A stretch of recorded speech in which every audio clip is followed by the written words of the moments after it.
Lieutenant Colonel Bree Fram, an astronautical engineer in the U.S. Air Force, soon to transfer to the Space Force, and I'm transgender.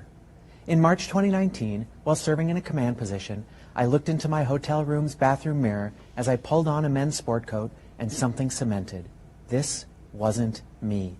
Facing a soon-to-be implemented ban on transgender military service, it was the final realization that if I didn't take action right then to live authentically, I would be deliberately stunting my growth as a leader and as a person. My journey as a transgender service member, though challenging, has been an intense and rewarding path of personal and professional development. Despite the discriminatory policy then in place, I've enjoyed incredible support from my leaders and from those I've had the honor and privilege to lead throughout my transition. What up? It's your boy Drew. Checking out that Drew World Order live. What's up with the chat, man? Give me 1 second. Let me set up this thing how I need it.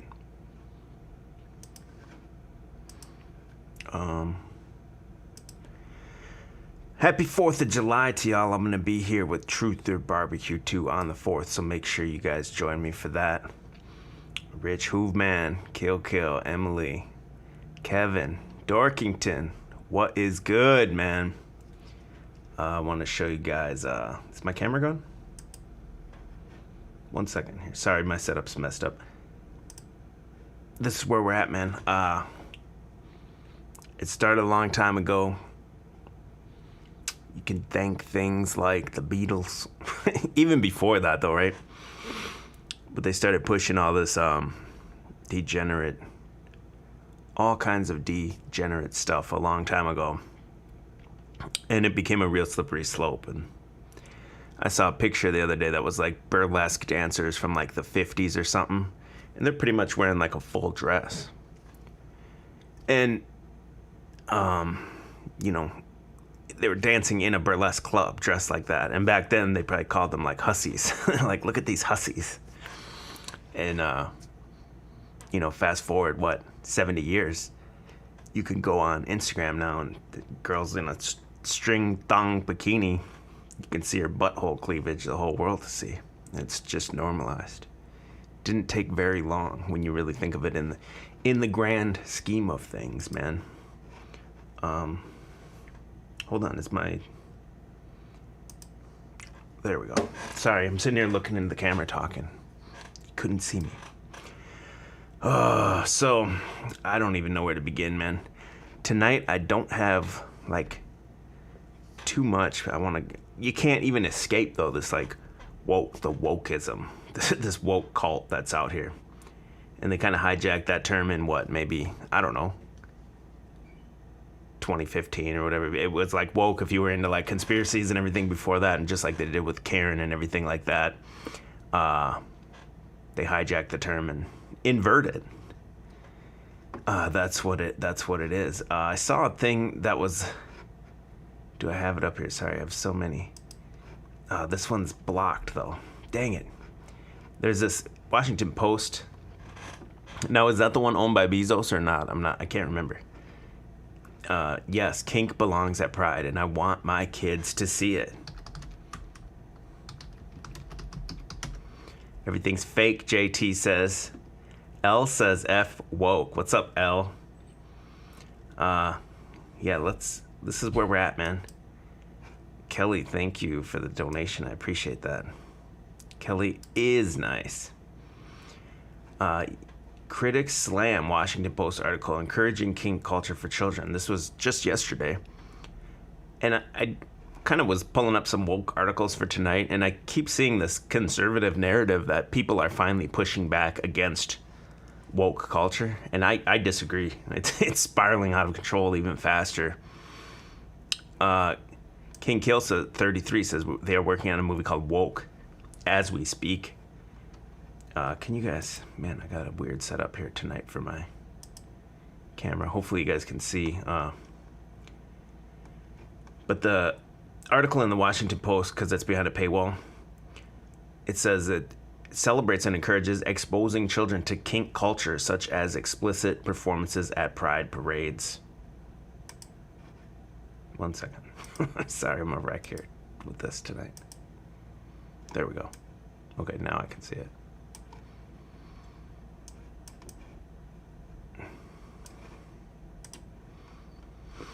Yes, kink belongs at Pride, reads the headline of the Washington Post piece, and I want my kids to see it. Rawallo, he calls himself a gender vague. I've never heard of this. What? Do I dare click it to even know what it is? I'm not going to. This gender vague is married to a transgender woman. Described how the couple attended a pride parade where their children were confused to see a few dozen kinksters who danced down the street laughing together as they twirled their whips and batons, leading some companions by leashes. What the heck? Hold on, I forgot something. There we go. That's right. King Kill, thank you, my man. Ron Walker says pride and sexuality really don't mix. Sexuality, anything, and kids is insane to me. Washington Post writer. Oh wait, the kid was confused. The term gender vague appears to refer to a person whose gender identity is inextricably related to being autistic. Wow. So there's like an autistic pronoun or whatever they call that. The man paused to be spanked playfully by a partner with a flog. Rowello wrote, "What are they doing?" my curious kid asked as our toddler cheered them on. The Washington Post writer said that the children were too young to understand the nuance of the situation. Rowello told them that these folks were members of our community celebrating who they are and what they like to do. Children who witness kink culture are reassured that alternative experiences of sexuality and expression are valid, no matter who they become as they mature, helping them recognize that their personal experiences aren't bad or wrong and that they aren't alone in their experiences. Kink visibility is a reminder that any person can and should shamelessly explore what brings joy and excitement, the writer added. We don't talk to our children enough about pursuing sex to fulfill carnal needs. Oh, man. Evil Polly Walnut says, thank you. I'm going to come back to this article in 1 second here. But there was other YouTube videos out there that were like on the streets and asking people like, do you guys think kids should be here? And a lot of those people, and the vast majority that I saw, were like, yeah, there's no problem to it. Other people were there like, yeah, we are allies.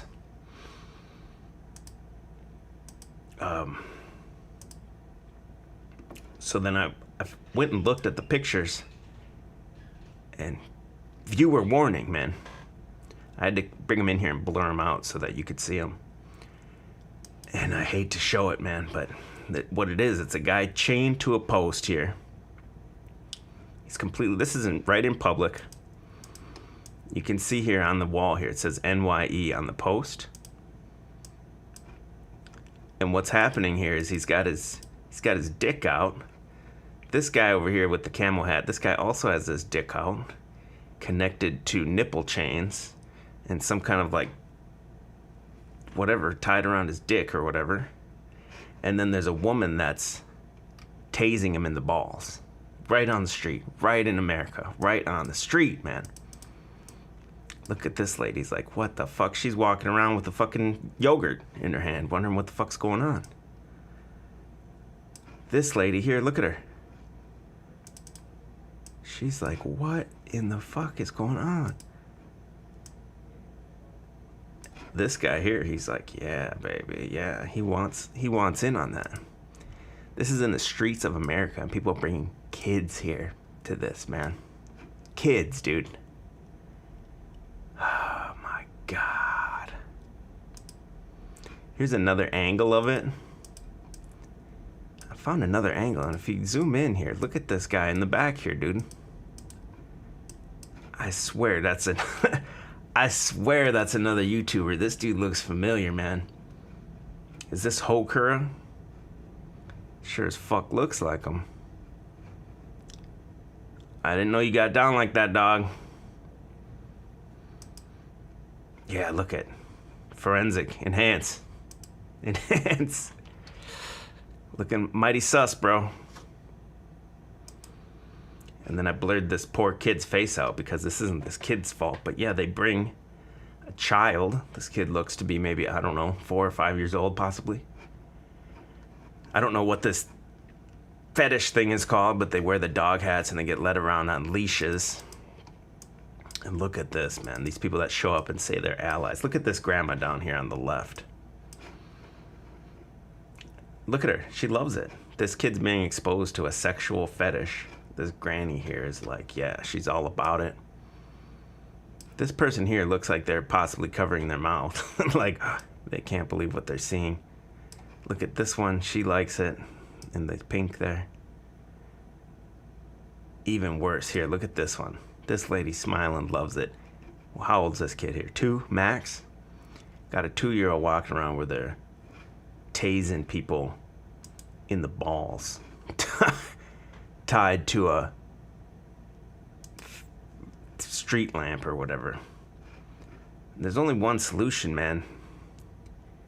I think you can't talk about it on YouTube. Wrong one here.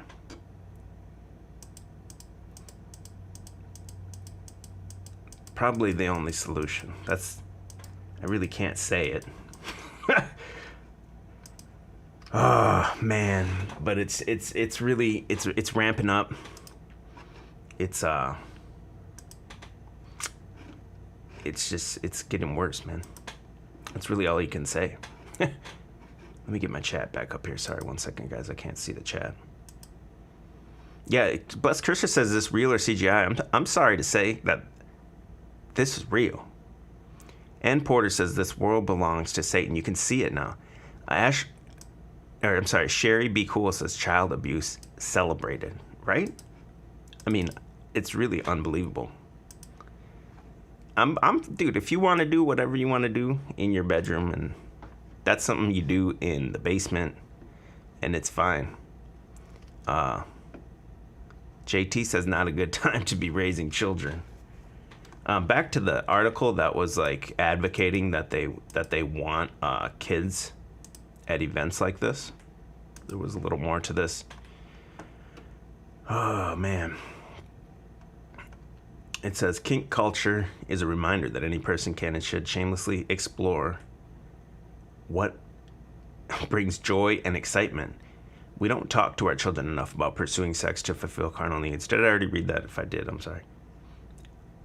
Oh man. Sharing the language of kink culture with young people provides them with valuable information about safe sex practices, like getting your balls tased right in public. Such as the importance of establishing boundaries, safe words, and signals, affirming the importance of planning and research, and the need to seek and give enthusiastic consent. Well, who gave that kid the consent to be there to see guys walking around with their dicks out? That kid didn't have a choice in that. People really think that this is okay to bring kids there.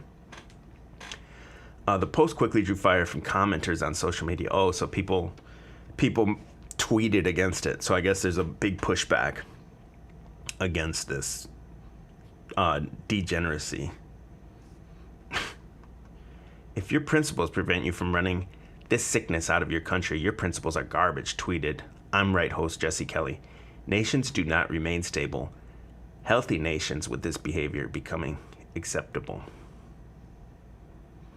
In a sane society, CPS would already be on the way. Yeah, exactly. Those kids need to be taken away. Any kid you see there? And Porter says the powers that be know how powerful sexual energy is. They want to warp it early in these kids. Yeah, really. What's up, Bob Barker, Marjo, Cringe Wizard, Mary? I see a lot of names in here that I'm a little later than normal. So maybe some different people are here than are normally here. I hope so. Bob Sapp says, I wonder how long the bread lines will be. It's coming, bro. Journalist Glenn Greenwald took particular issue with the line, if we want our children to learn and grow from the experience at Pride, we should hope that they'll encounter kink when they attend. Greenwald tweeted, this was never a goal, and it sure as fuck isn't the one I share with anyone I've ever known has. What? I share or anyone I've ever known has, sorry. Greenwald added, "The problem is that when a highly funded social movement succeeds in all of its goals, it won't declare victory and stop. Too much money, too much activist bureaucracy, and jobs at stake, so it keeps expanding to justify its own existence into unrecognizable areas." The Daily Wire's Matt Walsh tweeted, "You should be in prison." I would one-up that and talk about what I was showing you on the cover. Like a rabid dog, right? You gotta old yeller him. Walsh also highlighted a tweet from Rawello that includes a picture of the writer's 8-year-old child, who Rawello referred to as they, wearing makeup.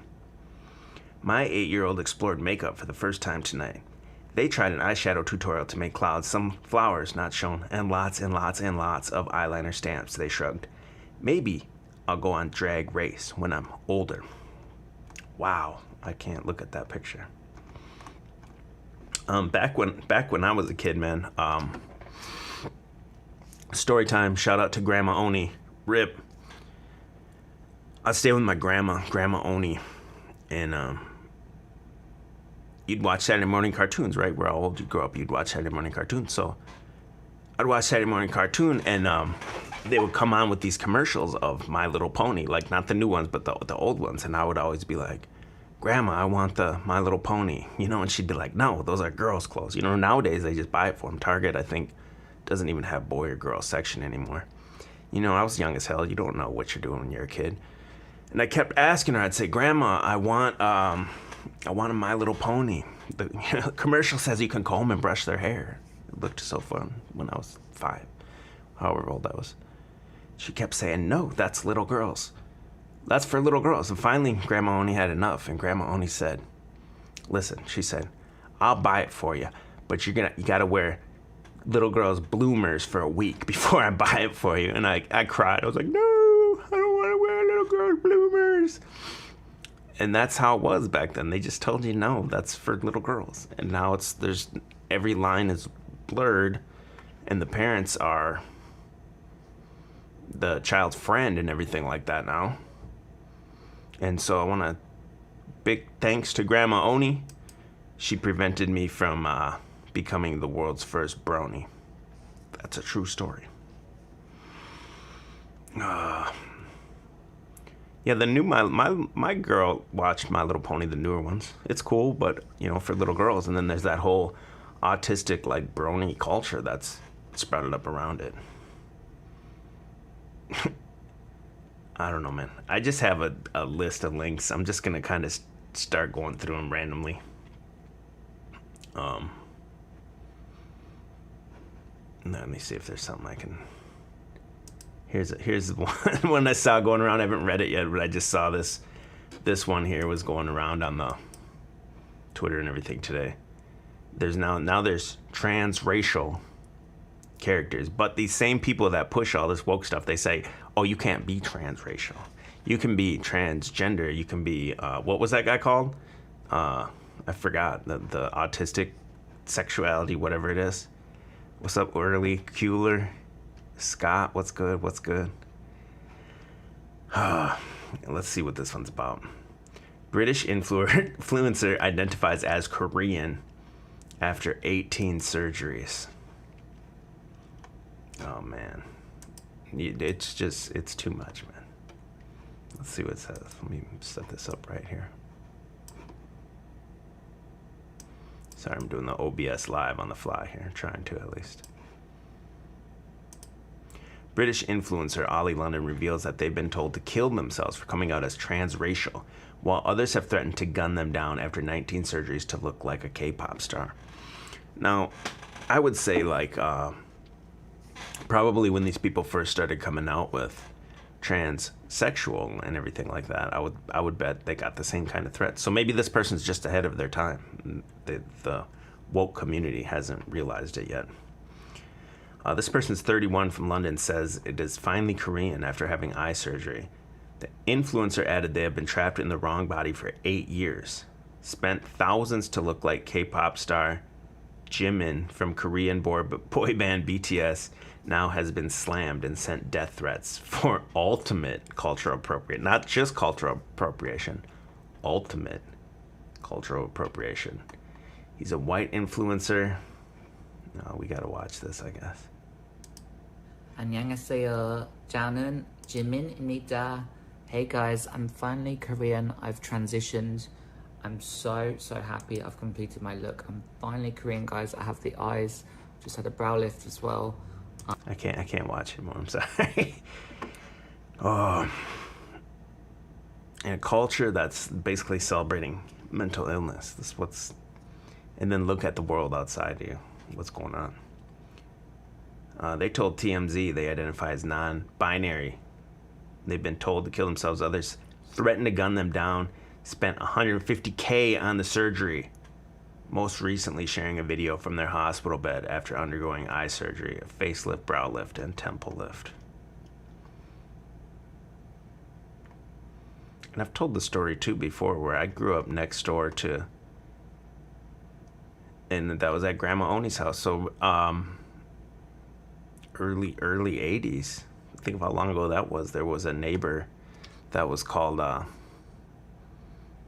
Pamela, but it was a man. It was born a man, and was one. I don't want to say one of the first sex changes. The first definitely I ever heard of, and it wasn't a thing back then. So there was a National Enquirer that even covered this person's story and the transition to Pamela because somehow they used some kind of government funds to do it, and the neighborhood we grew up, back then that's how they talked. Everyone just called it Femi. So Femi lived next door, and Femi lived a life as a woman, Pamela, and then had a boyfriend, had like a long-term boyfriend, and then the neighbor on the other side one day, like that was the direct house next door, and the neighbor on the other side one night was drunk and came out with that National Enquirer article and showed the boyfriend that had been kind of a long-term boyfriend, and there was like a huge fight or whatever in the street that night. And nowadays that's just like, it's normal. Yeah, this person tweeted to them, "You could have just moved to Korea and got a citizenship. This seems so disrespectful." Well, what about men that become women? How is that not disrespectful to women? And especially now you have trans people competing in women's sports even. Yeah, I'm done with the story. I mean, what more is there to say? But the hypocrisy to me is the people that believe in this stuff, but they think this is too far. Give this a couple more years. This will be normalized just like everything else. And speaking of trans and all that, have you guys seen this thing?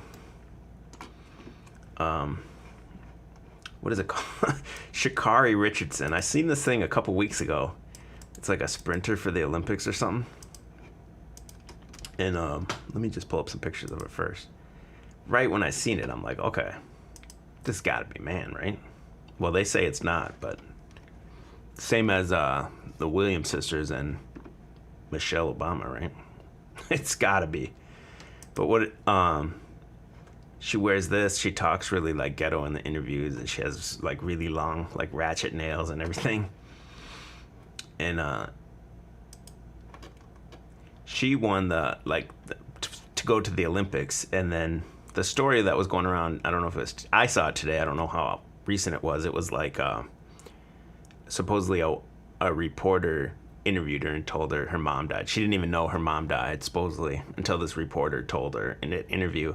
So then she went home and smoked some weed, and then because she was triggered, and now she's banned from the Olympics. And so I feel like they're just hyping this up, and it's like an adversity this character has to overcome. You will see this character in the Olympics 100%, because it's what I'm saying. Like when I see these people, when they broke through that, to me, that's not looking too hard into this stuff. That's those people they want out there. Like I talked last week about that Megan Rapinoe. I ended up seeing that on like a Cliff Bar and everything. I'd never heard of it, and now I see it everywhere. This is the same kind of thing. This thing's like being pushed super hard. So they want you to be like, oh, they want you to feel bad and be like, oh, yeah, her mom died. And then also I think this ties into the nationwide legalization of weed, they definitely want to go there. Probably some government GMO weed or something like that. But AOC is now getting involved here and says the Olympic ban on marijuana is an instrument of racism. Oh, whatever that means. Oops, 1 second here, sorry. Following that black track star suspension. So it's because she's black, not because she smoked weed. The only reason she smoked weed is because a reporter told her mom died. And yeah, so it says AOC got involved, claimed Friday that it was an instrument of racist and colonial policy. The Congresswoman's comments followed the announcement that the U.S. champion Sha'Carri Richardson will not be running the 100-meter race when she tested positive for THC, a chemical found in marijuana, voiding her first place results. Richardson, a black woman from Texas, was given a 1-month suspension, which precludes her ability to race the 100 in Tokyo, but means she could still be running for the women's relay race, as the trial will not be held until after July 27th. The 21-year-old runner's suspension was reduced to 1 month from 3 because she agreed to participate in counseling program. I bet you'll see this come over and be overturned somehow. And if not, this will be a catalyst type thing to push the discussion, at least, of nationwide marijuana decriminalization, or maybe even worldwide, since everything's happening at a worldwide level right now, including all this woke shit. Well, I can't say that. That's not true, actually. I think in Russia they have it kind of under control. At least that's what we're told, right? Because you really don't know. And then they compare it to Michael Phelps because he got a 3-month suspension when the picture of him was smoking weed, and he lost his Kellogg sponsorship. It says Phelps, a white man from Maryland, never actually tested positive for marijuana, but acknowledged the photo's authenticity. The photo was reportedly taken 6 months after the 2008 Olympics, and his suspension ended in time for him to compete in the 2009 World Championships. And the Sha'Carri, she says, I was definitely triggered and blinded by my emotions, blinded by a badness and hurting and hiding hurt, she said. I know I can't hide myself, so in some type of way, I was trying to hide the pain. But it's definitely a weird-looking creature when you see her talk and everything like that. I didn't know AOC was a pigeon pecker, man. Layla told me that tonight. I said, what? AOC is part pigeon pecker?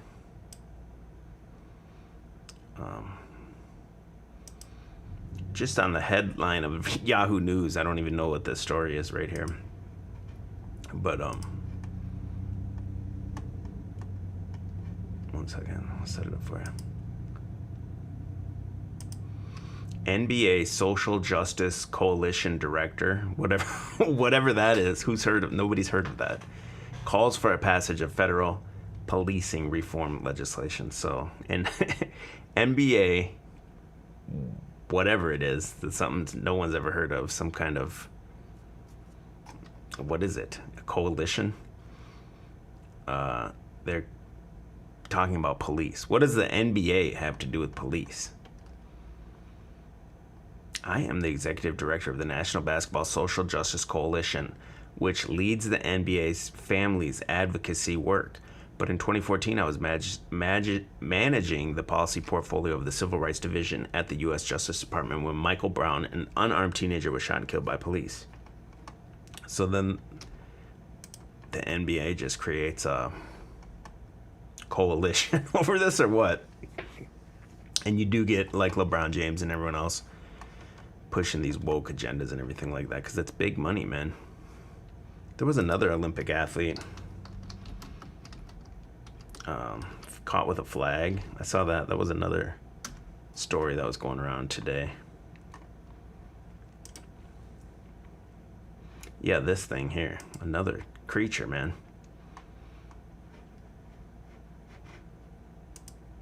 This is that Richardson. Look at that neck, man. There's another one, though, called Gwen Berry responds to critics of her flag protests. I never said I hated the country. So this person got into all these woke causes, this one here, and wants to shit all over America, basically. But then they came out with pictures of it that were, look at that thing, man. There was pictures of it draped in the American flag from before, after they took all this, like, woke causes up, because there's all these, like, woke sponsorships that are involved with it and everything like that, right? Sorry, I've been neglecting the chat, man. I couldn't see it. Now I see it. Mason Free says, is Jeff Snyder 2 here in the chat? Oh, well, watch out, man. He's on the plasma fire trail, man. Jennifer Hawkins says, what the hell's a pigeon pecker? You gotta ask the chat, man. Gotta start watching Jurassic Liars. 26. Four channels, same name and number. This Gwen Berry said, I never said I didn't want to go to the Olympic Games. I never said that I hated the country. All I said was I respect my people enough not to stand or acknowledge something that disrespects them. I love my people, point blank, period. So I'm sure if there was like a black flag, she would have stood up. Or whatever she's standing up for, trans or gay, she would have stood up for those flags. But if only there was one flag that represented all people. But yeah, these people have gotten way too emboldened, and this has not been checked. And I don't see the pushback that these other people, conservatives, are saying that there finally is pushback. I haven't seen it. I'm seeing people getting their balls tased right in the middle of New York.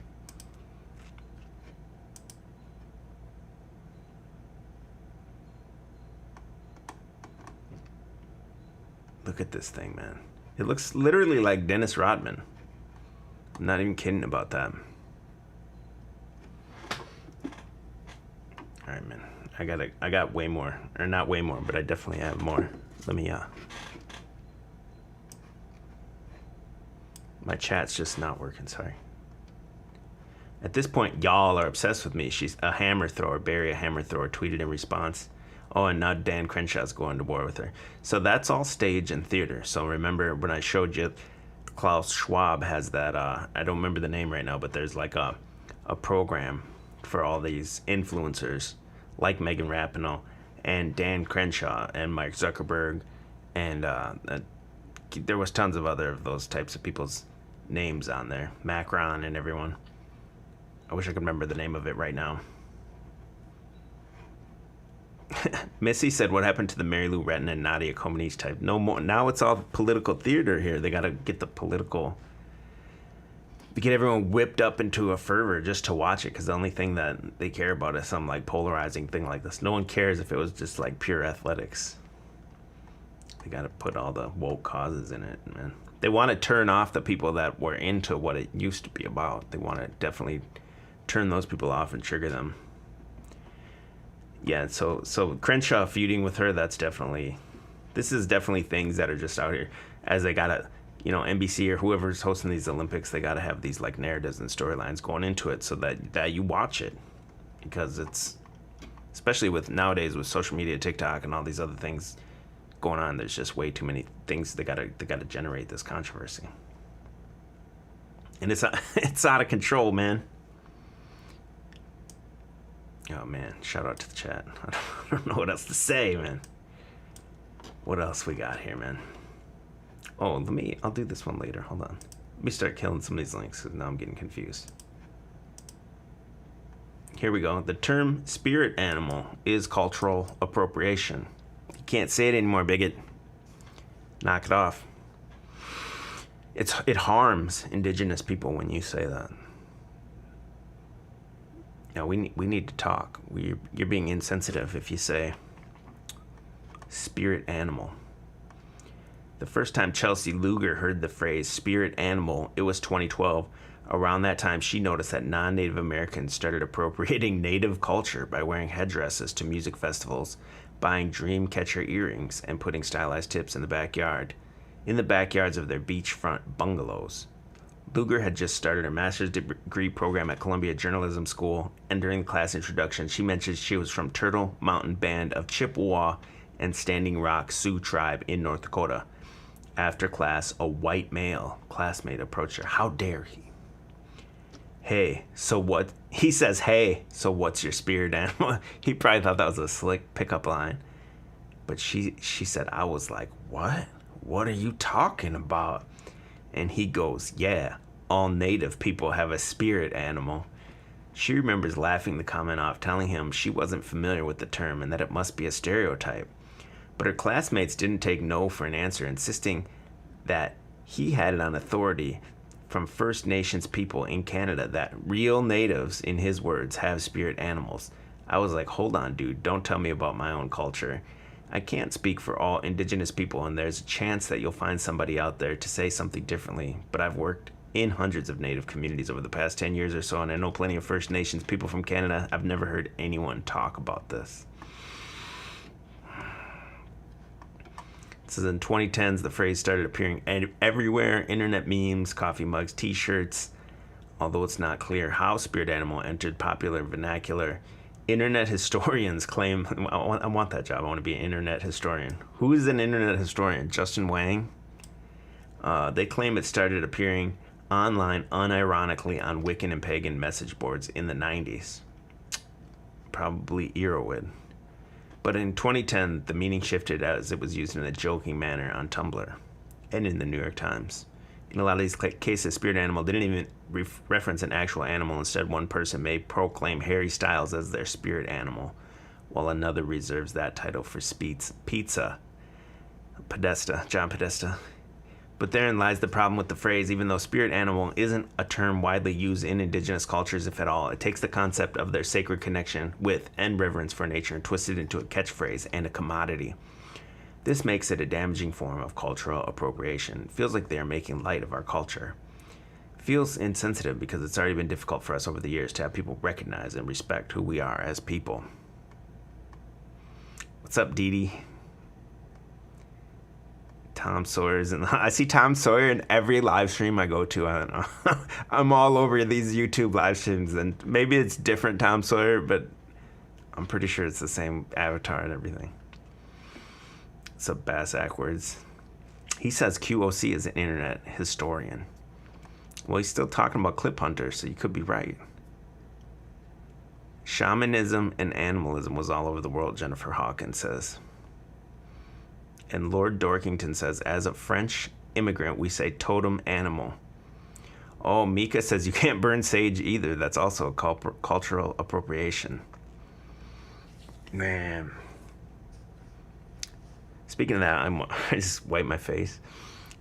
I was driving today, and there was some dude in front of me to the left in his car alone. It's hot as fuck out. He's got the windows up in his car alone with the mask. And so he takes the mask, like one side of the ear off his mask, and he goes, and he wipes the sweat off his face, and then he puts the mask back on. I was like, bro, did that really just happen? When I seen him start to take it off, I was like, oh, he must have just realized he's wearing it in his car. And then the other story I had today was like, I went to the store, and this lady was with another lady, and her friend had a mask, but she didn't have a mask. But she had a rag in her hand. She kept a rag in her hand, and what she would do is, like, where the food is behind the cooler door, she would open the cooler with the rag, hold the door open with the bare hand, no rag or anything in this hand, take the rag and go in and grab the food with the rag. I'm like, bro, what the fuck am I seeing here? This is some batshit crazy shit. And where I'm at, I've talked about before, it was pretty bad here, right? Like, it was like Mask City here and everything. And now it's like no one's wearing it at all. So to see that kind of behavior still continuing. Oh, what's up, Haska? What's up, Mark? I can't believe people are still... Don't even go to the store if you're that scared. Especially now it's over, basically. So listen, bigot. You can't say spirit animal anymore. Anybody talking spirit animal in the chat, mods, you gotta whack them. We don't want to be insensitive here. Here's another one too. They said you can't say rule of thumb anymore. It's oppressive language. You can't look at this one. It says you can't say. This one here says you can't say picnic. I haven't clicked that yet. Hold on, I will though. Oh yeah, it's in the same story too. University warns against oppressive language such as picnic, killing it, rule of thumb, and walk-in. Man. I mean, how much longer? So basically what this is, man, it's just like communism, basically, right? That's what Ben likes to talk about too, is like, it's communism. The color revolution's already happened. And in communism, it's ever changing, like the words and things you got to do, like day to day, right? I want to know why you can't say picnic. Yogi Bear is oppressed every time you say picnic. Massachusetts University compiled a growing list of words and phrases it considered oppressive and discourage people from using them. The problem is, though, you'll create a new word to substitute for it, and then that word you won't be able to say, and then another word you won't be. You know what I'm saying? As you keep replacing them, but they mean the same thing. It's just the list of words will go down more and more. The phrase "killing it," for example, is language Brandeis University wants people to stop using. If someone is doing so well, we don't need to equate that to murder. My screen name is oppressive.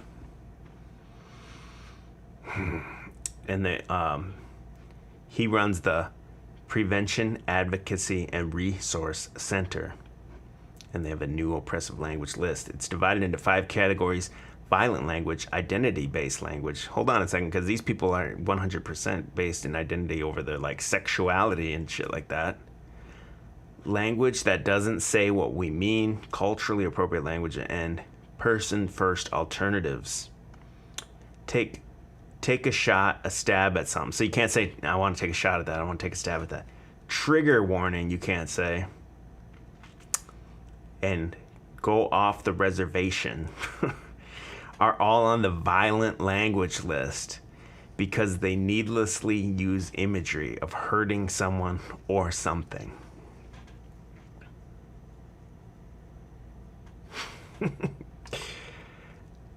People should stop using rule of thumb, another phrase on the list, as an expression allegedly comes from an old British law allowing men to beat their wives with sticks no wider than their thumb. The identity-based language list includes terms that are masculine dominant, such as you guys, policeman, congressman, freshman. Ladies and gentlemen, a phrase often used to address a crowd of mixed genders should also not be used as it is within gender binary, which does not include everyone. Come on, man. The term African American should also stop being used. I thought that was the term, but that's how that communism shit works, right? It's ever changing. Black is listed as a possible alternative, as not all black people are from Africa. But before, I thought black was offensive, and then it was like colored, and then it was like you can't call them colored anymore, and then it was like, oh, people of color. Oh yeah, right here it says it. Even a more generic term such as people of color is considered oppressive. Okay, I thought that was the new one. I thought you said POC, but now it's oppressive. And because the center said if you're talking about a specific racial group, name the group you're talking about. But how do you name them? Because you can't even say what you want to say. What's up, Tsunami Media? What's up, Tam Tam? Earn Your Mortality, Weasel Poppin', Cringe Wizard. Similarly, transsexual is a word people outside of that group should not use. Okay, come on now. What else are you gonna say? If you can't say transsexual, then I'm sure you can't say tranny. Instead, the school recommends people simply refer to them as trans and gender non-conforming folks. So you can't say transgender. You have to say trans and gender non-conforming folk. That's a mouthful. Wow. It's just like Patrick Swayze in Roadhouse. And he's giving those dudes, oh, here I go, man. I'm using a movie to talk about something. He says, somebody calls him the bouncer, like, I can't remember, a motherfucker or something. And he's like, it's just 2 syllables or whatever. How does he say it? Damn, I'm gonna botch it now. But he says these syllables are designed to elicit a prescribed response. Same as any of these like so-called words you can't say. That's what it is. Designed to elicit a prescribed response. Similarly, oh wait, I already did that one. Here's the one I want to know. The word picnic also made the list because it is often associated with lynchings of black people in the United States, during which white spectators were said to have watched while eating, referring to them as picnics, or other terms involving racial slurs against black people. I knew Yogi Bear was a white supremacist. I knew it. That's what he was really talking about when he wanted to go steal those picnic baskets. He wanted to go watch a lynching. You're disgusting, Yogi Bear. You see the stuff they put in our childhood? The university also encourages people to stop using words such as crazy, insane, wild, lame, or walk-in, such as a walk-in appointment, because they are ableist. Because you might not be able to walk, so you can't say, oh, I have a walk-in appointment. Bub's cat says rage, rage, rage. Lord Dorkington says, my grandparents still say colored. I tried to bring them up to speed. They weren't interested. Yeah, man.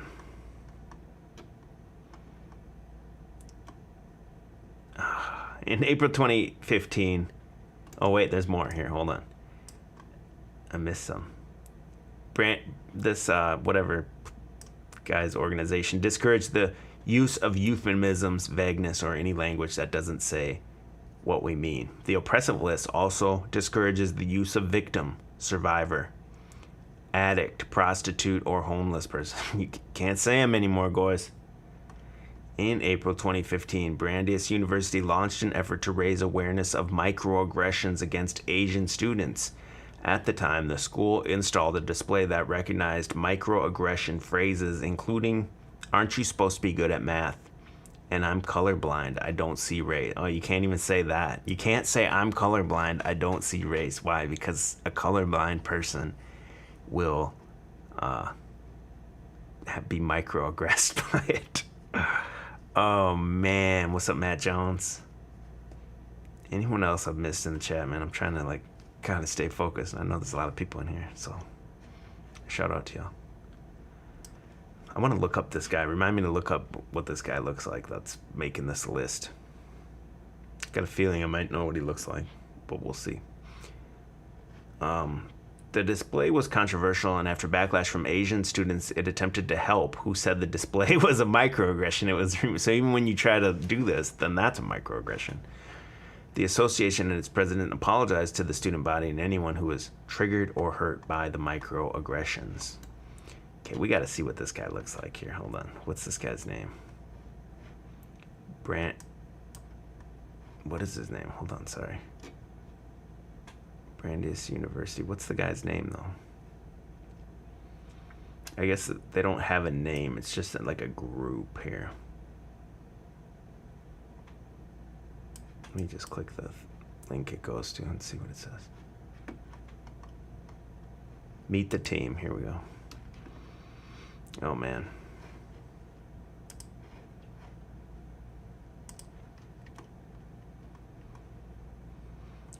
So it looks like it's 100% woman. Oh, no, there's one man. Can you even say that anymore? Can you call him a man or a woman? Can you? These are the people. It's like a group that decides which can or can't say. Let's see this looks like what it would be the student staff, I would guess. Look at these smiling creatures here, man. Useful idiots by definition here. Let's see the professional staff here.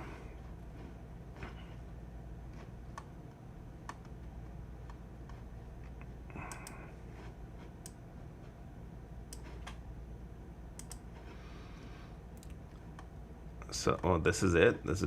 I thought there was going to be like a whole list of people. It's just two women.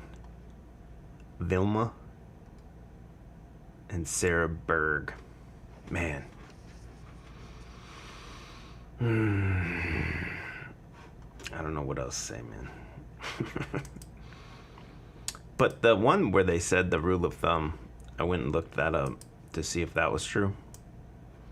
It looks like it's not true. I haven't read the article yet, but let's see what it says. They heard the rule of thumb, where it's supposedly about that rod.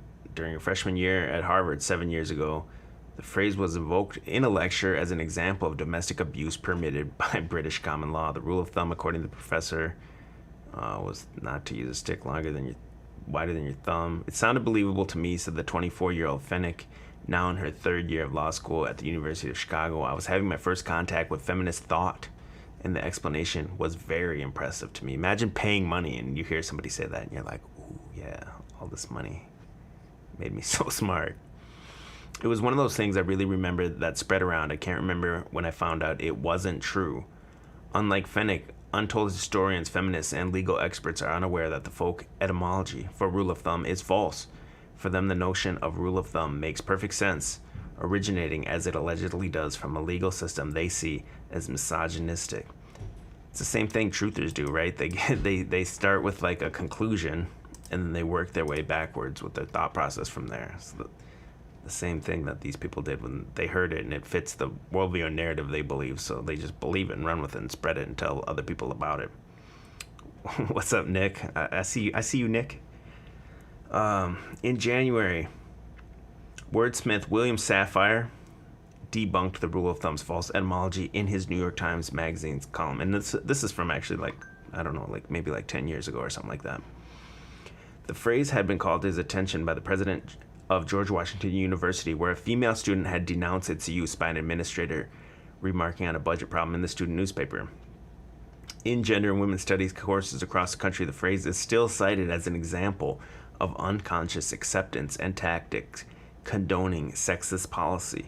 A computer search for the use rule of thumb and wife in the same newspaper sentence reveals many letters to the editor in recent years from women irate about the casual appearance of the figure of speech in news articles. In a televised news analysis about domestic violence in 1994, even commenter Cokie Roberts noted the misconception. The false etymology persists despite the Oxford English Language definition, which says a method or procedure derived entirely from practice or experience without any basis in scientific knowledge, a roughly practical method. And during her first year of law school, Fennick, a wordsmith herself, was determined to unravel the history of rule of thumb. Did this phrase stem from a specific rule? Was there such a rule? Even if there wasn't a rule, did an infamous judge's ruling establish thumbstick guidelines for would-be wife-beaters? She discovered that while rule of thumb was not accepted law, there was evidence aplenty that the British legal system and American legal system it inspired were unkind to women. I found out in the 1800s wife-beating was really a debatable proposition. Wife-beating is acknowledged. And that's another thing, too. You can't call the tee, the sleeveless tee, you can't call it a wife-beater anymore. You call it a wife-beater, you're a bigot. You guys got to get with the times, man. It's 2021. Well, anyway, it's a fucking long article to say it's not true. What does it really mean, though? I'm trying to figure that out. His rule of thumb and the folk law of the husband stick. See, if they brought back the husband stick, none of this stuff would be happening. There's too many women running amok here. And it's the man's fault, though. It's not the woman's fault. It's bad out here. And that's a generalization, not all women. Certainly not any woman in this chat. But men and women are very different, man. Entirely different creatures, man. We'll talk about that we'll save that discussion for the Truther Barbecue this 4th of July, which is on Sunday. I don't know who will be there, but we'll see, man. I'll invite all the homies. Okay, what else? I got a bunch. Oh. So apparently now there's this I don't know nothing about it because I don't go on it, but there's this TikTok trend that goes around, and what they do is these chicks go and bang a guy, and then they send him an actual survey, and then the guys fill out the survey, and then the Buffcat said, how about rule of fist? That's funny. the women sleep with him, send him a survey. The guy fills out the survey, and then the women like talk about it on TikTok or something. It's like a TikTok challenge or something, like the sex survey or something like that. I don't know because I'm not on there, but here's an article kind of confirming it because I saw a guy I follow on YouTube was talking about it. I didn't know how true it was, and I just kind of looked it up. This was the first article that came out about it. Whether it's just a one-night stand or start of a new relationship, most girls wait until they're with their mates to analyze their performance between the sheets. But rather than spending hours speculating about what their new love interest is thinking, one woman decided to send the bloke she'd slept with a Google Doc full of questions about how she'd performed in bed.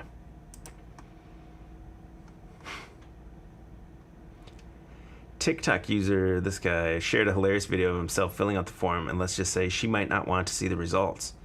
This has actually happened, Dom told his 7,900 followers. A girl sent me a Google Docs. She wants feedback on her performance in bed, so it'd be rude to not fill it out. First, the woman asked her lover to rate how good she was, with 1 being just embarrassing and 5 as porn star level. So another thing to teach these girls that first you gotta go be promiscuous, and then you're only good at sex if you're a porn star. The third question asked which of them did the most of the work between the sheets, and Tom added, I'll be honest, she did. I was a bit lazy, I'll give her that one. Asking lovers to answer honestly, the anonymous woman then made them reveal if they'd climaxed. And wouldn't you know that? I mean, I know these are younger people, but Shay, thank you. Thank you, he, him. In response, then Tom joked that he was out of gas and he hadn't been able to finish after indulging in some self-love 5 times a day. So this creature-looking guy is getting pussy and he's still jerking off 5 times a day. However, the viral video, which has been viewed by over 1 million people, then took a sweet turn when Tom said her eyes were the best feature. When asked if he'd sleep with her again, he said, "Yeah, I think I would." It's like the old show, what was it, Love Connection with Chuck Woolery, right? And they'd go on a date, and at the end they'd be like, "Well, would you guys like to go on another date?" And sometimes it's like, "Yeah." And then that's when, would you fuck her again? Yeah, I guess. I didn't get off. She did all the work, but yeah, maybe. Oh man, but it's like a trend, I guess, that people do. And the one I saw, the guy sent it to he got it sent and he never sent it back, and then the girl sent back another one and said, "You're the only one of 27 that didn't fill this out." So apparently these women out here that are doing this kind of thing, they're just like sleeping with everyone and sending it around.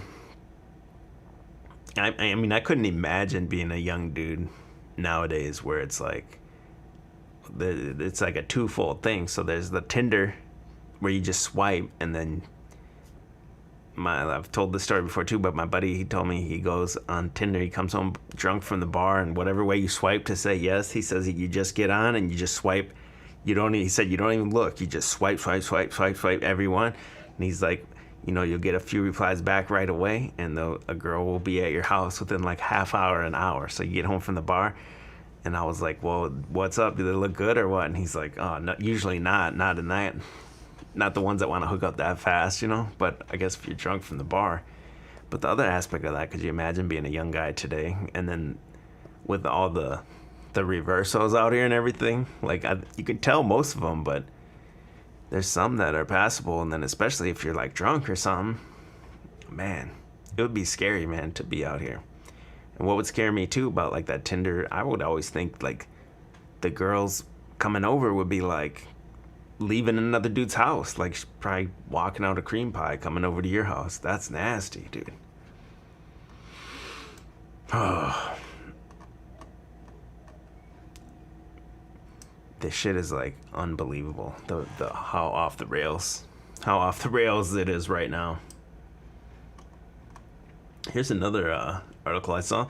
I saw this article and then I kept like clicking on it, and it was like scrubbed from tons of art. It's not completely scrubbed from the internet, but I thought it was funny that there was like 20 different links, and I clicked like 5 or 6, and that was scrubbed from all 5 or 6. But this says teacher gives student sex survey in Massachusetts. A high school teacher is on administrative leave. This is from last month. After giving students a survey about their sex lives.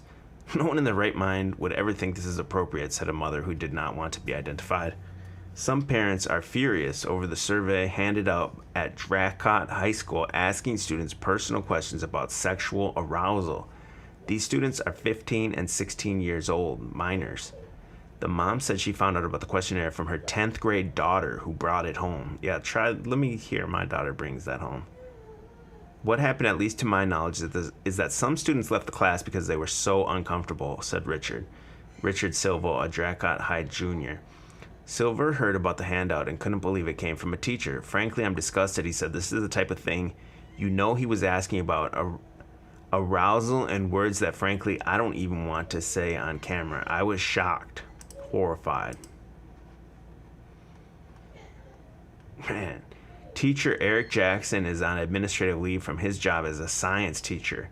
Asked about it at his home, he didn't have much to say. I'm just going to say no comment. Thank you very much, Jackson said. The school committee met but did not address the issue Monday night. In a statement, the superintendent called it highly inappropriate. Yeah, no shit, right? And said the district has initiated a review of the matter. Some parents think more needs to be done. That's the thing. You're waiting on law enforcement. You're waiting on other people to handle it. Where back in the day, not even that long ago, in the grand scheme of things, maybe, I don't know, what, the 50s and 60s, you would think the dads would have teamed up and went up there, and this guy wouldn't have had it. He would have just been missing, probably.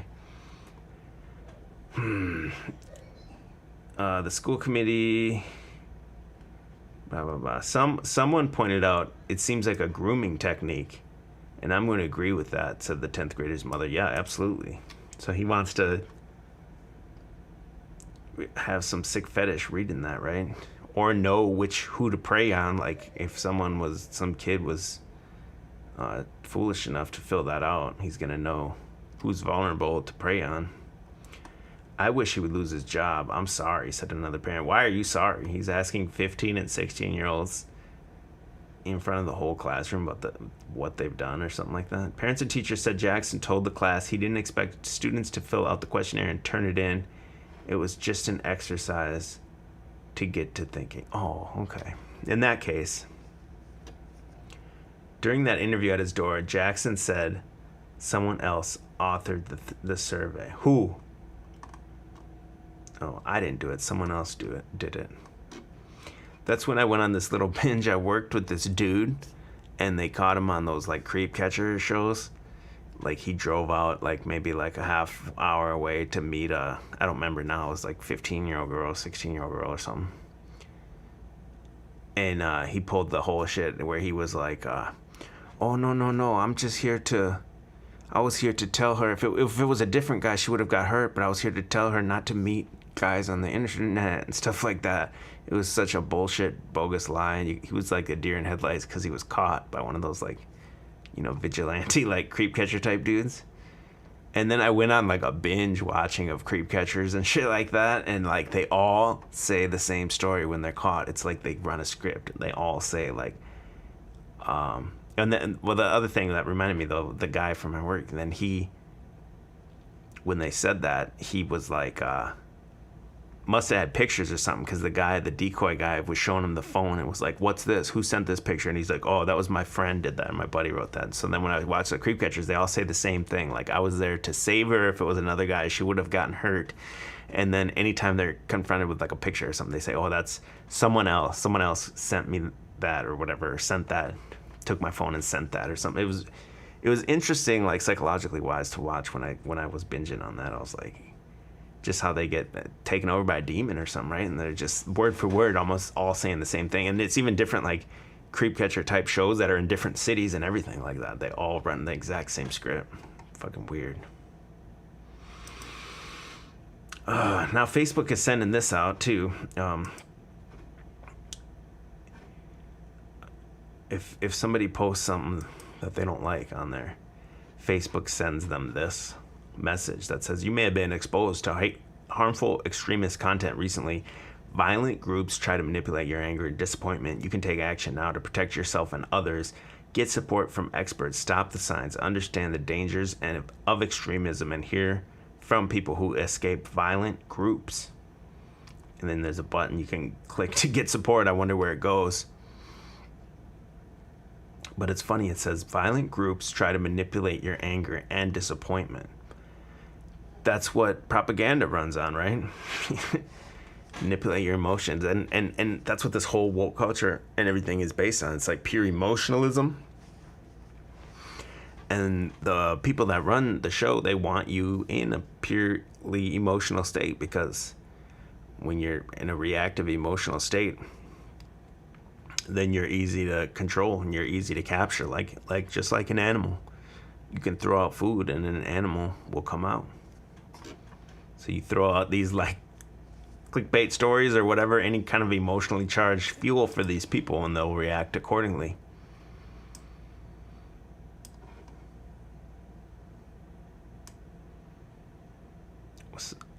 What's up, Tam Tam?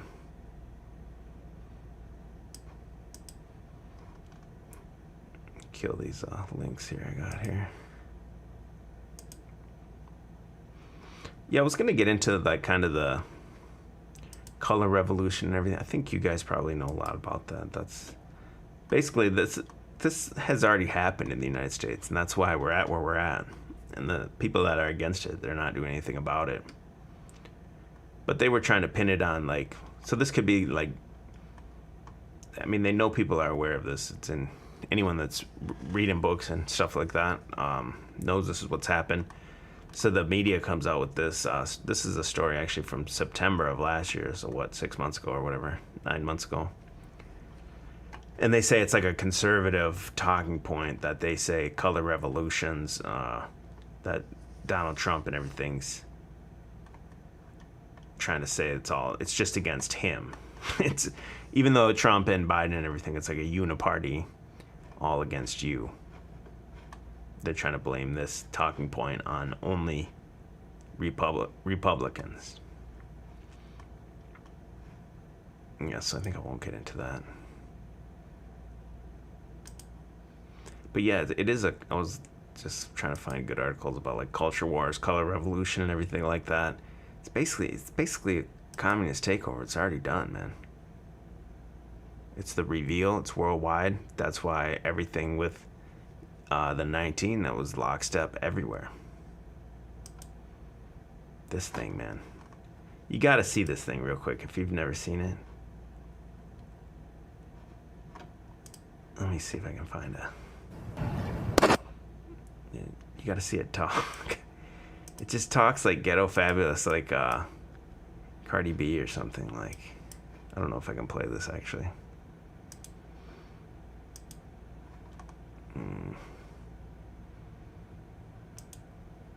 Here's the thing that I saw. This doesn't really have anything to do with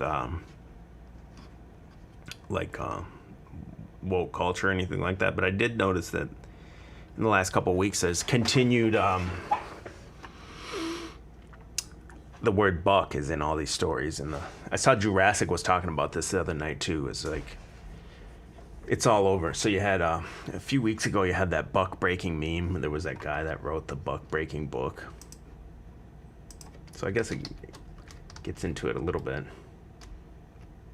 And then there became a meme. This dude wrote basically what he would say. He said like these guys would, the master of the slaves would rape the biggest slave or whatever. And he wrote a book about it and everything like that, and it was going around. But then the other people, the other side of, made memes about it and everything like that. So that was like a huge talking point. Like that was like what, a week or two ago, the buck breaking. And then you had the Bucks playing in the NBA, not the finals, but whatever, the conference finals or whatever.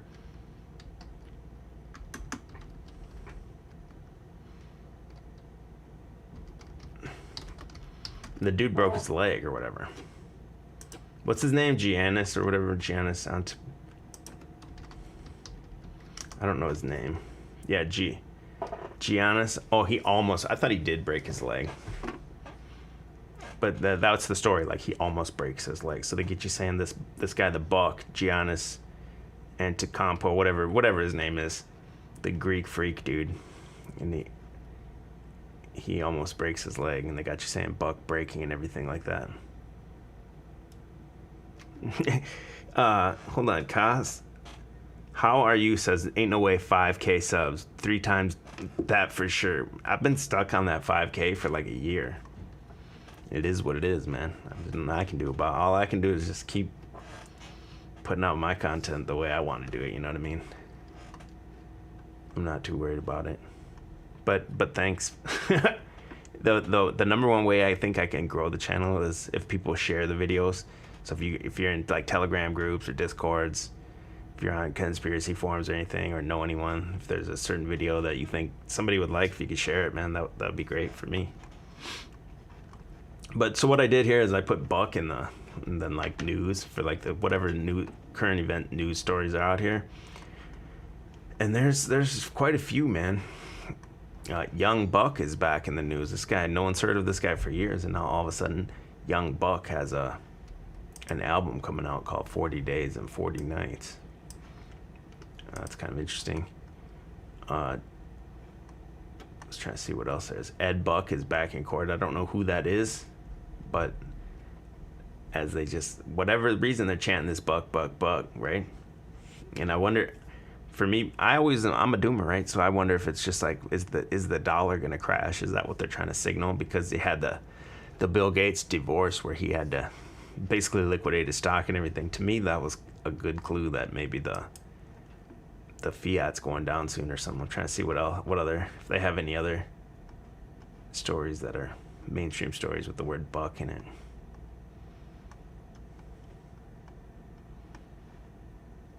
I don't see anything too crazy, but it's just something I've been noticing. So it's a lot like recently.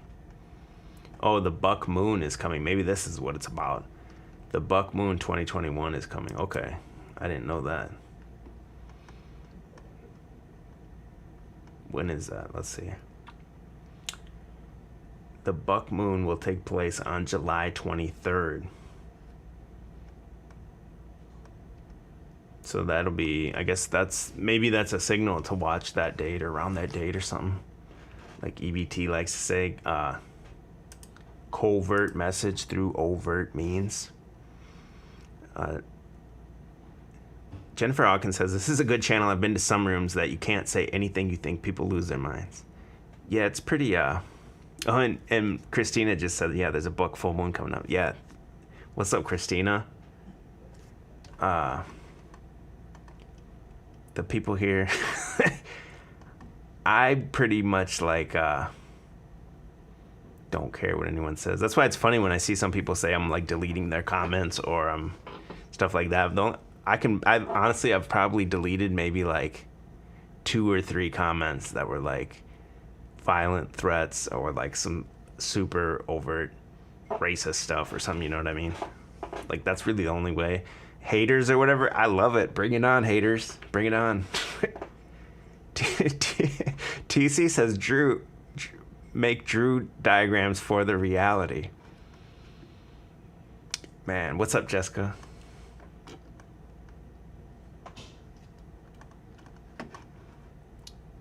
Here's a crazy story I found. Basically, that's it on the woke shit. Woke equals communism. And a video, right? I do have this story I thought was interesting. I'll go through it quick. Yeah, Bubs Cat says, Drew, do you see IMF is in Florida helping with the rescue? Yeah, I saw that, and then I saw another thing, which I was talking about, where it's like choose your own conspiracy, and they mix and match all these conspiracies. So obviously you guys seen the McAfee. They say McAfee had a place on that towers or whatever that collapsed. And then I seen another guy that was a Trump supporter, and he was like, oh, the reason they collapsed the building is to take your attention off what Biden's doing and Kamala's visit to the border. And then with the IMF that Bubcat's talking about, I saw someone saying like, oh, and there's dumbs underneath there in the deep underground military base. So the IMF's there to make sure that, like, the firefighters and local officials don't know that there's dumbs there that they can get into and under and everything like that. And that's what I'm saying, man. Like, any current event and like major news story like that, it's now become that. It's become choose your own conspiracy, where there's whatever level you're at of all these different narratives, then they kind of mix and match, and they'll work it into the newest conspiracy or the newest like current event type thing that's out there like that. It's like laughable after a while, because I've been in it so long. It's like, and it's been happening for a long time, and it just keeps happening, and nothing ever happens. It's always like waiting for a date, and everything's like just to keep your anticipation and anxiety high. I think I would say like these conspiracies, it's like Project Blue Balls, right? It's like you got these doomer blue balls that Trump's gonna come back, and 2 more weeks, deep state's going down, or whatever you believe. The UFO disclosure is coming in 2 more weeks, man. And it's a couple days away, and then nothing happened, and then anything, it's like just a carrot dangled just in front of you. It's like not very far where you anticipate it, and then it gets there and nothing ever happens. So Project Blue Balls, that's the whole conspiracy game right now. It seems like not just conspiracies, but even in the mainstream, it's like that's like, oh, something's always going to happen that's gonna fix everything. You could even say voting itself, right? Like, oh well, this guy sucks, I'll just wait till the next time, I'll vote harder next time, and everything will be fixed. Yeah, dumb on a beach would be dumb, Alan says. Yeah, exactly, right? This story here, this was a above top secret conspiracy forum. Person says the theory, and I didn't double check this at all, but they say like that they say lemmings, when they get overcrowded, people have heard the story where lemmings jump off a cliff or whatever for the good of the tribe, or whatever you call them, the pack, and they'll sacrifice themselves for the greater good, running off the seaside cliff and drown themselves. It says it's interesting, but it's total nonsense. In 1958, Disney Studios produced a nature documentary called White Wilderness. Well, that's got to be some kind of microaggression nowadays.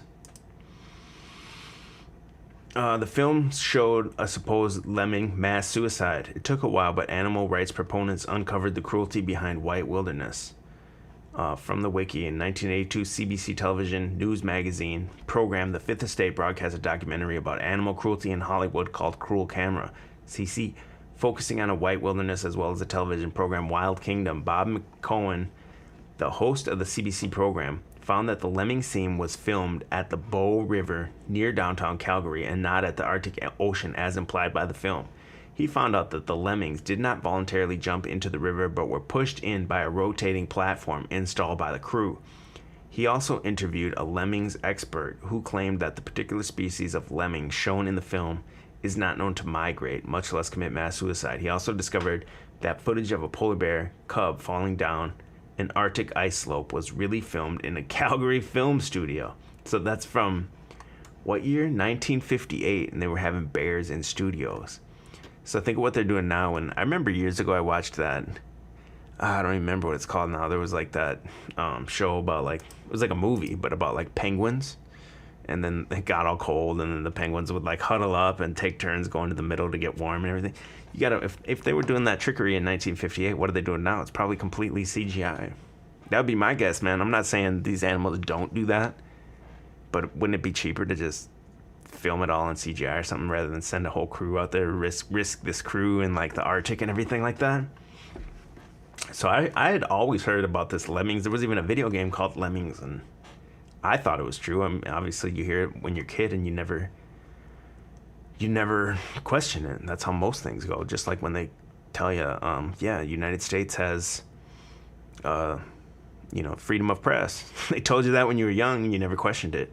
But North Korea and Iraq, their press is completely controlled, and it's all lies, but not in the United States.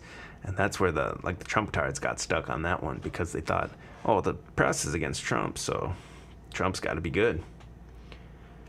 When people heard about the lemming mass suicide and screamed for Walt Disney's head, his PR people said the documentary crew did it without Walt's knowledge, and he would never approve of such an atrocity. Back in the 90s, controversy arose again, with some diehard Disney fans still doubting their beloved Disney could do such a thing. Oh, that's from Snopes. I know a lot of truthers will be like, oh, if it's Snopes, it's instantly fake. And sometimes it is, man. If you go in and read it, sometimes there's no sources or anything. And then sometimes there's like mad sources to back up what they're saying.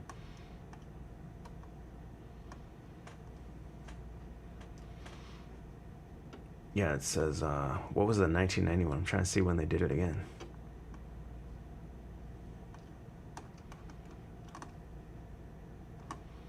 It's not in this one, at least. But let me just go to the, I'm just going to go to the main, like, Yahoo News, because this is where it's kind of my go-to for the normie stuff. What is this now?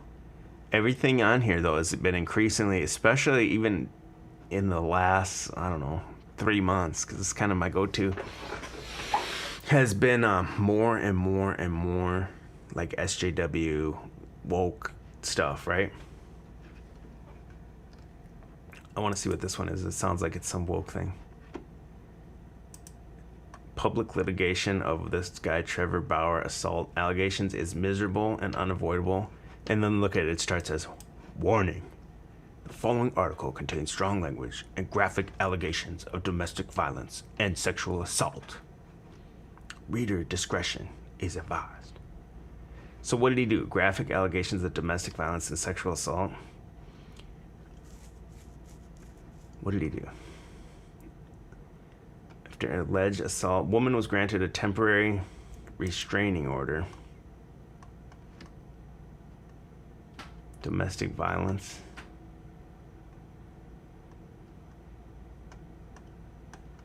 I just want to see what it is. You know, it's a man-hating thing or whatever. I don't see what the whole thing is. There was always this story I saw the other day too was like,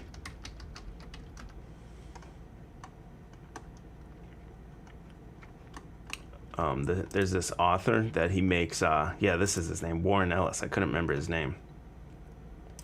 This guy writes like movies and comic books. And like he had some successful comic, he was going to come back to Image Comics, and now they're not going to do it for him because now all these, there's like a Me Too movement basically against just this guy only, Warren Ellis.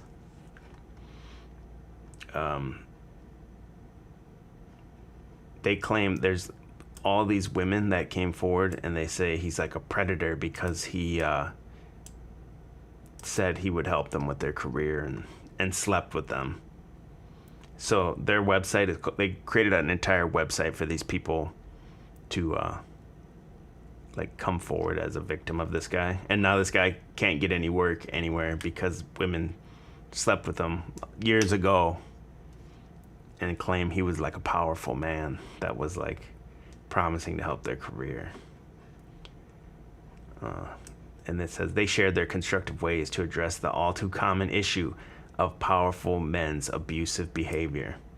We called for openness, accountability, and growth, extending an offer of working with Ellis on some form of transformative justice. What is he going to do? It's justice. They say, yeah, he targeted and manipulated women. It's kind of like Bill Cosby, if that story is even true at all, though. But, like, if you go to Bill Cosby, if you go to a dude's house and to drink and do drugs, and then you get fucked, that's not rape. I mean, in some cases, maybe, right? I can't just say a blanket statement like that.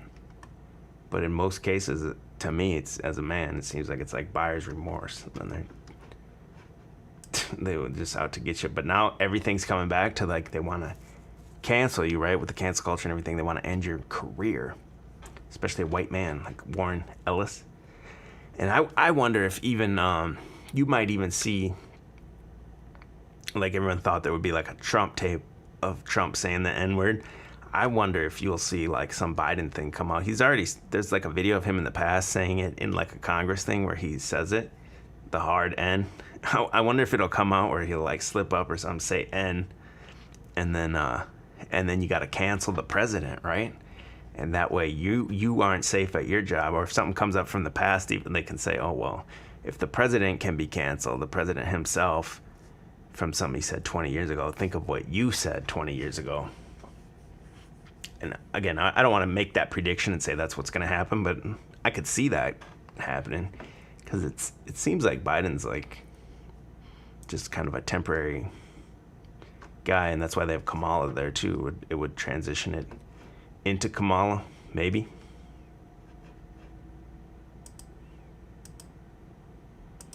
I just want to see what other like woke stories are on here.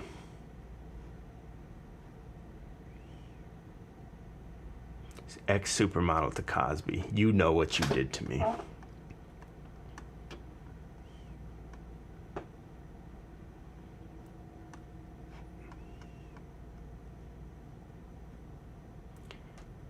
Baby Rexha has gone viral with a TikTok video saying we need to normalize weighing 165 pounds. Well, listen, it's gonna depend on your height, your muscles, and everything like that. No, what is this? Bubcat says, you see the new Halloween trailer, the one that displays kills now? No, what is that?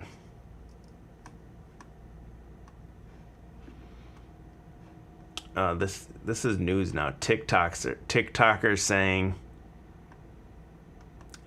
way more. And we saw the Victoria's Secret. I'm sure you guys have seen it, man. But the new Victoria's Secret models. Woke. Every company's getting in on that woke, and that goes with that Klaus Schwab one I did on the last time with the stakeholder capitalism.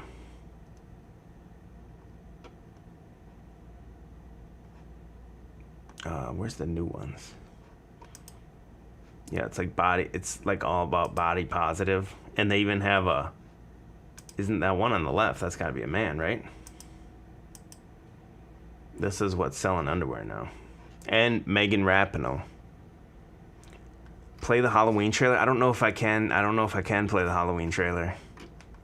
See, sometimes you can, and sometimes you can't, man. I'll pull it up here, and I'll just kind of pause it and skim through it to see what you're talking about. Yeah, these are your underwear models now. I'm Planet Woke. Man.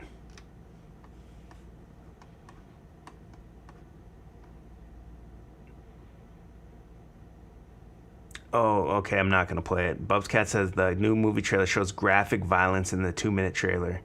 Yeah, I can see it, man. They want to normalize all this stuff. Lord Dorkington said 0 reason to be fat. I mean, if you broke your leg and you can't work out or what, you know what I mean. But to normalize it like that, that's the whole thing with like the gay and everything like that too. Is like I think most people don't care, but it's the fact that they're like pushing it on, especially children in the media and everything like that. It's like a promotion of it. Hi, how are you? Says, feeling the pinch here in Canadian Maritimes, 2-tier society, tickety-tock, and they won't stop. Thank you for that. Canada sounds pretty bad, man. Trudeau.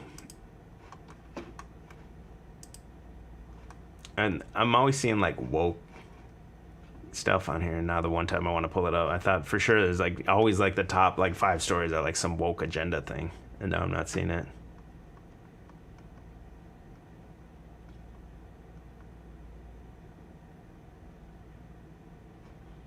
Man slammed after revealing he and his girlfriend's toxic financial rules. What, he doesn't want her to spend, he doesn't want Amazon package showing up at his house every 2 times a day. Let's see what it says.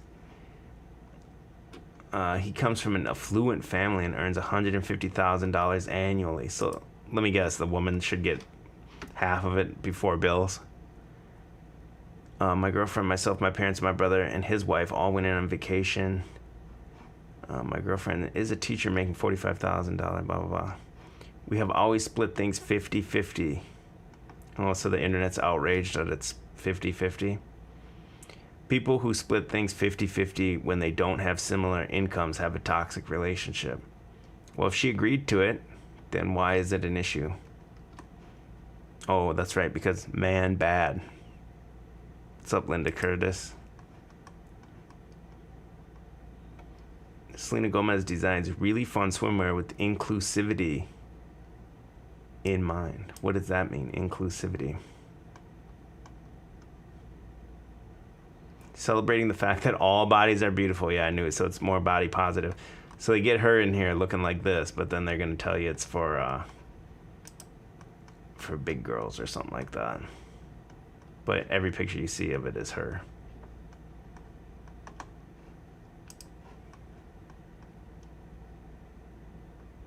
Big Trouble in Little China is 35 years ago. Dang, I'm a boomer. Straight boomer. Yeah, of course, the one time I want to find something, there's nothing here.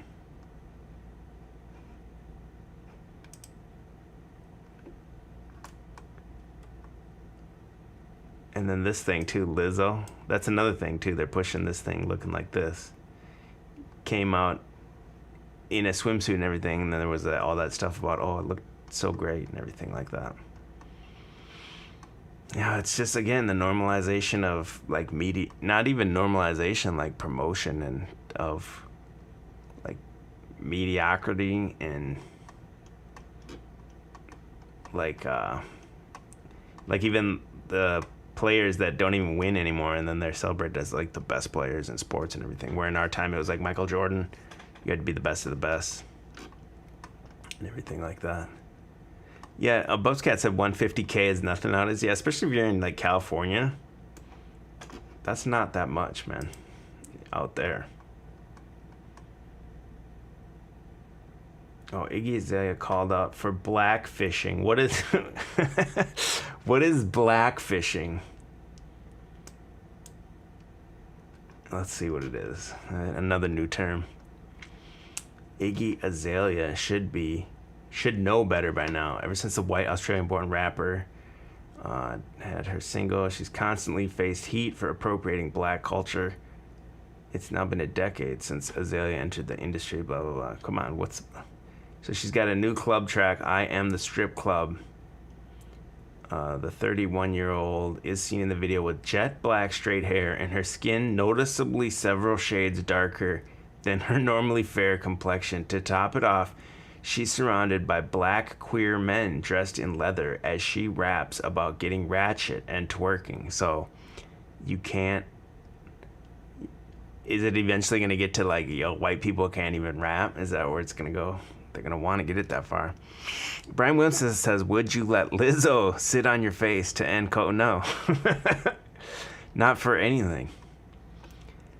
The music video was initially praised by her devoted fans, but when clothing company Boohoo posted stills from the video, the replies quickly turned a mess, with users calling out Azalea for blackfishing, a term used to describe non-POC. I thought you can't say POC anymore. They say it's a term to describe non-POC attempting to appear of black or Arab ancestry. So she got a tan and she wants to be black. Well, I mean, obviously this one does, but if you go get a tan, are they going to accuse you of cultural appropriation? Even when the counter-argument was floated, it was simply the dark lighting making Azalea appear darker. People weren't having it. Cosmetic blackfishing in every which way, one firmly declared. She is hardcore blackfishing and trolling with the look and song. Others pointed out how problematic it was that Azalea decided to switch up her look while rapping about strippers and surrounding herself with black men, as opposed to her other music videos where she sports her signature long blonde hair, declaring she's fancy. So you can't change your own artist. You can't be an artist and change your look. But Madonna and all these other people have done it for years. They switch up their look and everything now. But now if you do it, you're what is it called? Blackfishing.